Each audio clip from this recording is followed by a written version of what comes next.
இப்போ தவக வேல்முருகன், தவகனால ரெண்டு மாறி மாறி வந்து டிவிக்கேன்னு சொல்ற மாதிரி இப்ப வேல்முருகன் வந்து திமுக கூட்டணியை எதிர்த்து அங்கங்க பேசிட்டு வர்றாரு. சமீபத்துல பாலகிருஷ்ணன், கம்யூனிஸ்ட் பாலகிருஷ்ணன் கூட இன்னைக்கு வந்து அவசர பிரகடன நிலையை அமல்படுத்திட்டாங்க மத்திய அரசு அப்படின்னு சொல்லிட்டு திமுக மீது ஒரு குற்றச்சாட்டு வைக்கிறாங்க. அது முரசொலி நாளில் வந்து கிண்டல் பண்ற வகையில ஒரு தோணியில அவங்க அறிக்கை வெளியிட்டு இருக்காங்க.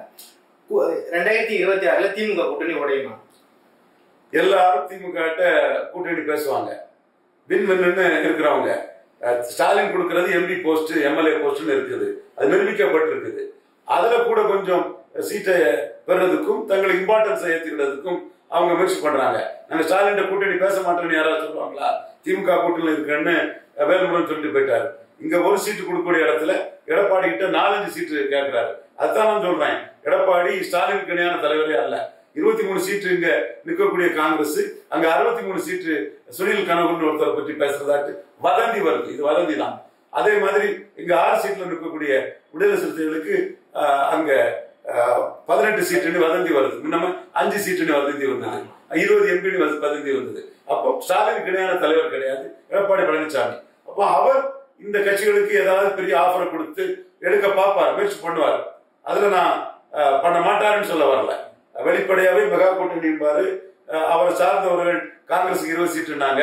நான் எடப்பாடி கொடுக்கிறது எம்எல்ஏ சீட்டு தான், ஸ்டாலின் கொடுக்கிறது போஸ்ட். 10 போஸ்ட் ஆயிட்டா, விடுதலை சிறுத்தைகளுக்கு 5 சீட்டுனாங்க. நான் சொன்னேன் ஸ்டாலின் கொடுக்கிறது போஸ்ட், எடப்பாடி கொடுக்கிறது வெறும் சீட்டு. அது போஸ்ட் ஆயிட்டா, அப்போ போஸ்ட்ல அனுபவிச்சுட்டு இருக்கவங்க வந்து சீட்டுக்கு போவாங்களாங்கிறது கேள்விக்குறி.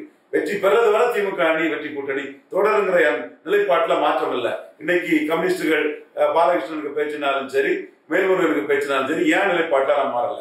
ஆனா வேல்முருகன் கடைசியா வந்து நாங்க திமுக கூட்டணிட்டாரு, திருமாவளவன் அவ்வளோத்தையும் பண்ணிட்டு திமுக கூட்டணிட்டாரு. கம்யூனிஸ்ட் இன்னைக்கு வந்த சண்முகம் திமுக கூட்டணிங்கிறாரு. இப்ப நீங்க வந்து உங்க இருப்பை காட்டிக்கிறதுக்கும் அரசியல் பண்ணதுக்கும் சொல்லிக்கிட்டு வெற்றி கூட்டணியில நின்று வெற்றி பெற நினைக்கிறீங்க. அதுதான் வெற்றி பெற்ற அணி இன்டாக்டா இருக்குங்கிற கருத்தை நான் சொல்லிட்டு இருக்கேன். எடப்பாடி உடைக்க முயற்சி பண்றாரு, சுனில் கனகூல் மூலமா உடைக்க முயற்சி பண்றாருங்க தகவல்கள் வந்துட்டு இருக்கு.